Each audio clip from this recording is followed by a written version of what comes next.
Alright, it is the weekend, it is the 40k hobby weekend, it has started and we've actually finished! Ta-da! Look at it, it's amazing! Look at all the rubble mix! Oh my gosh, it was so worth doing box after box after box after box of rubble mix. Wasn't it, Dave?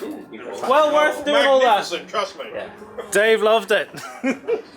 Right, yes. So it's here, it's all set up. I'm going to show you a little bit about how to paint the rubble mix in because we have our tiles and stuff, but we'll get to that in a sec. So we got all this. There's a bit in the video coming up where I take it all from super bright down into blending into the table. But yeah, to put the rubble mix on, it was essentially just going around matching all the rubble mix to the building types as we've discussed. And then I just use a cup. And what we've done is we've spread the rubble mix in around where we think it should be. So for example, let's use this building. So in around here, in around this, putting in this rubble mix to represent the destroyed walls. And then obviously this green matched in with the green that was on here. So then we've thrown that all down for the roof tiles and stuff. And we've gone around, there's been some dust put down all over it. So there's some fine dust floating about. There's some oregano, I think, just general matter that Warren has chucked down. Oh, the table smells amazing.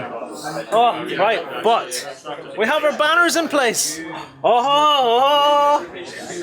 so the last couple of weeks, every time I got a wee bit of time, I've been sitting down making banners. We have 3 different types. So that would be type 1. And what it's done is it's added a whole lot of colour to the buildings, which is great, and they're everywhere. Because we think banners are amazing. Because we think banners are amazing. So that's type 1. As you can see, everywhere. Big ones, small ones, ones with messages, ones without. Come on over this way. Banner type 2! Check out the name. Oh, look at that! This city has a name, that looks of it. So this is banner type 2. This is the big mausoleum, I think is the word we're looking for. Warren, what you call this? This is the mausoleum. It's a big mausoleum. So this is where the lady's buried, that the city is named after. Yeah, so that's cool. That was banner type 2. Come on over. Banner type 3 on the ivory tower.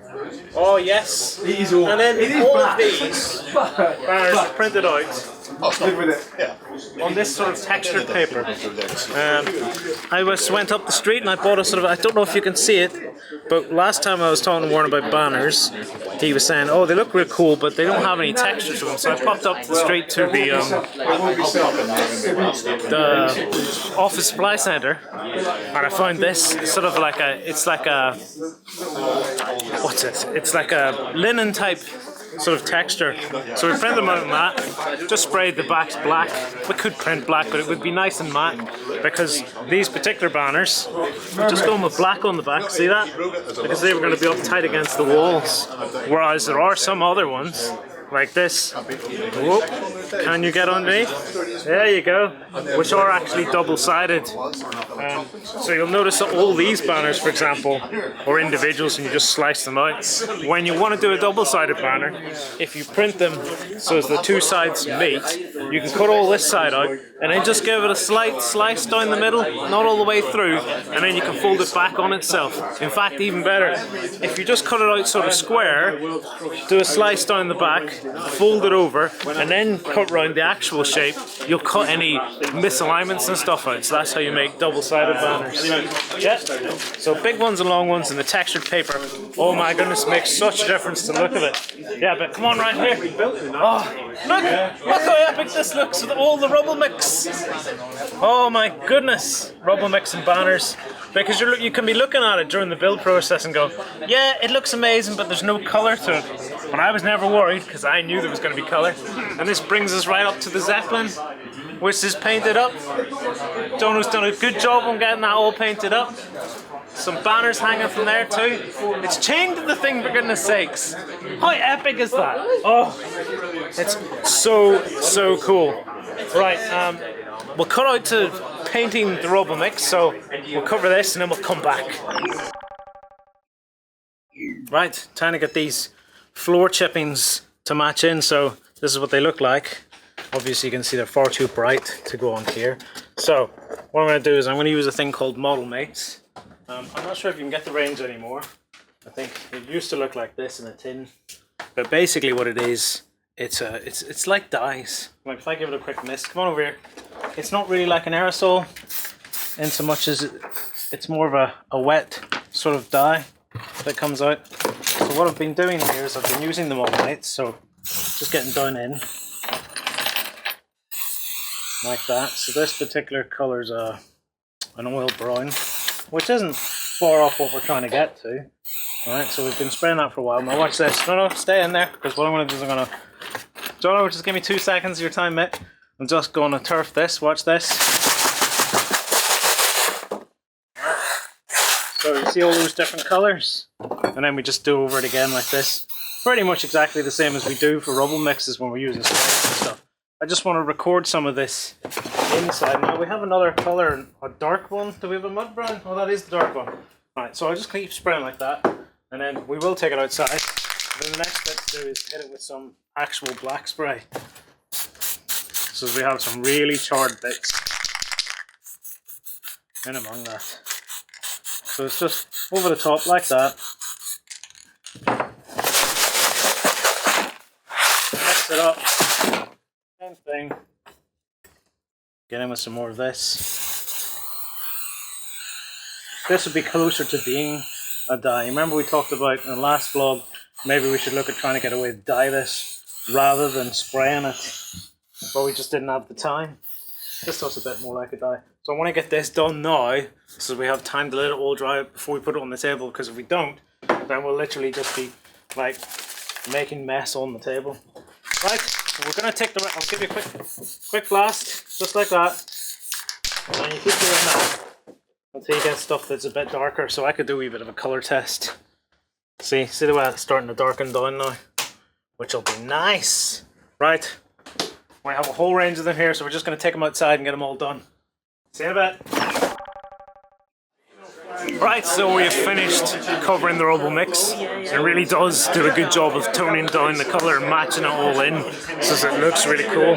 Like, how cool is that? After you've seen it all sprayed and put in place, it's just epic. Right, now, speaking of epic stuff, this table does actually have lights in it. I know, right? So join us next week when we do like a big video. But look, I can flick the lights on. So we've got lights in all sorts of buildings. Well, actually, I'll leave that one on. What do you see? There's another one in here somewhere. Just lift off the Space Marines. So use your imagination and we'll show you this all next week. Look at that. So there's lights in there, lights in there, lights in there, lights everywhere. But there's some really cool lights as well. Right, because when the Zepplin went up, I thought, oh, we'll have to have the Batman lights, the Batman Zepplin lights.